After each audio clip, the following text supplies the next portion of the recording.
All right, in this problem it says an experiment was conducted in which the antiviral medication zanamivir was given to patients who had the flu, and the length of time until the alleviation of major flu symptoms were measured for three groups: 85 patients who inhaled it, 88 patients who inhaled it and were given something intranasally, and 89 patients who received a placebo.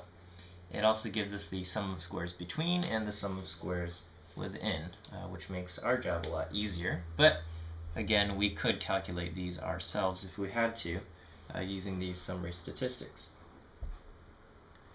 Okay, we're asked to create the null hypothesis in words. And here it would be, our null hypothesis would be that the mean length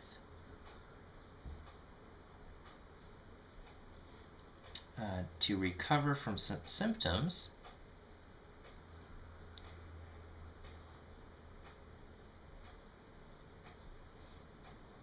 is the same for all groups.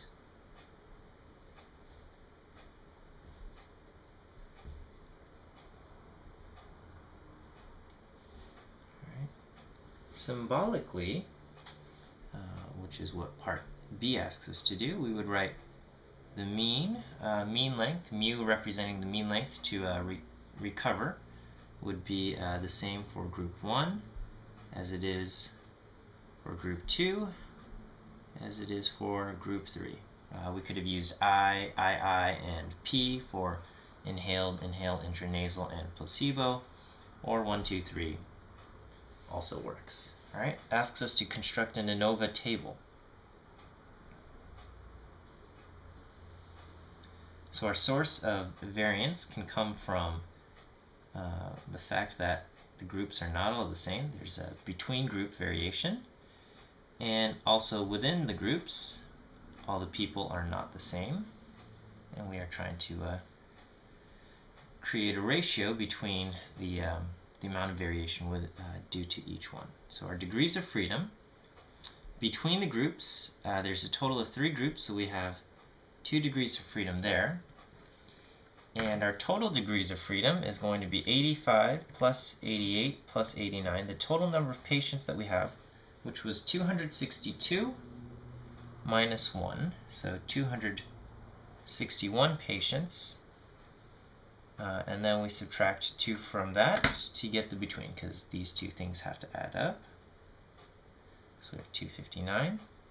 Our sum of squares, 53.67 between, 2034.52 within, and so total plus 53.67. Those two added together gives us 2088.19.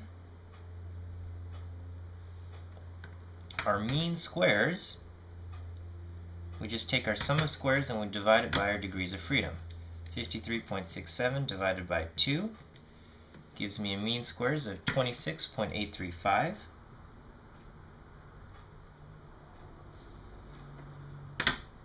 And within 2034.52 divided by 259, I have 7.855.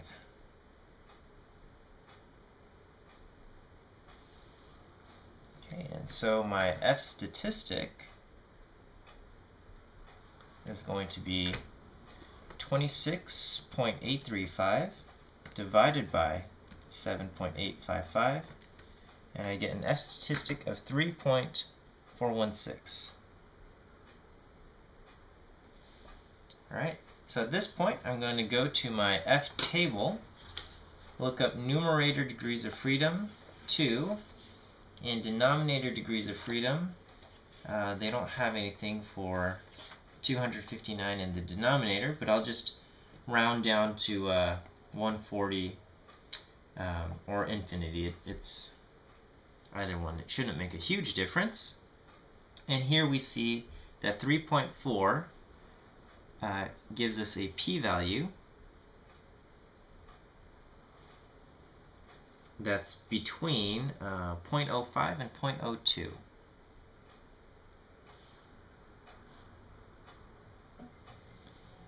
p-value between 0.05 and 0.02. That is our p-value. So this says we reject our null if we are conducting alpha at alpha equal to 0.05. Our p-value is less than that, so we reject our null hypothesis, and we say we have evidence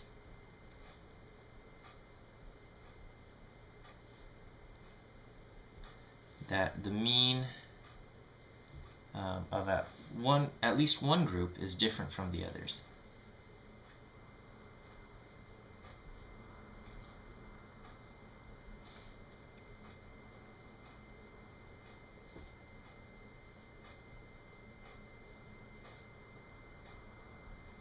Okay, and just eyeballing it, it seems like the placebo group is the one that's different, but again, one of the shortcomings of ANOVA is that it doesn't tell you exactly which ones are different. Okay, and then finally, sum of squares pooled, or not sum of squares pooled, the pooled standard deviation, S pooled,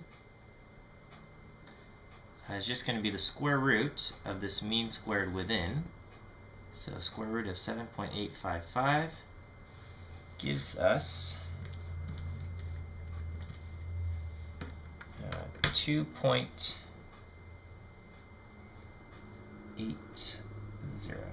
I'm just going to, 2.80. It's going to be our pooled standard deviation.